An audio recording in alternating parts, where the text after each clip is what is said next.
Praise the Lord. யோசுவா 1:5 சொல்லுகிறது, நான் உன்னை விட்டு விலகுவதும் இல்லை, உன்னை கைவிடுவதும் இல்லை என்று. மோசே இஸ்ரவேல் ஜனங்களை நடத்தி கொண்டு வரும்போது மரித்து போனார். அந்த பொறுப்பு யோசுவாவின் கையிலே கொடுக்கப்பட்டது. ஆனால் இந்த ஜனங்களுக்கு அற்புதங்களையும் அதிசயங்களையெல்லாம் செய்ததை யோசுவா பார்த்தவர் தான்.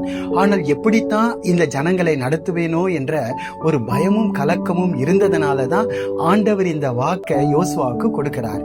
இதே போலதான் இன்றைக்கு நாமும் ஆண்டவரோடு இருந்து அவருடைய பிள்ளைகளாய் இருந்து அவருடைய அற்புதங்களையும் அதிசயங்களையும் அறிந்து ஆலயத்துக்கு போய் ஜெபித்து வசனங்களை வாசித்து கர்த்தருக்கு உண்மையும் அவர் பேரிலே நம்பிக்கையும் வாழ்ந்திருப்போம் என்று சொன்னால், சில பிரச்சனைகள் நம்மை கலங்கடிக்கிறது போல, பயமுறுத்துகிறது போல, அல்லது சில பொறுப்புகள் நம் கைகளிலே வரும்போது எப்படித்தான் நடத்துவோம் என்று சொல்லி உங்க குடும்பத்தை குறித்து, பிள்ளைகளை குறித்து, ஊழியத்தை குறித்து, வேலையை குறித்து, தொழிலை குறித்து ஒரு கலக்கம் இருக்கிறதா?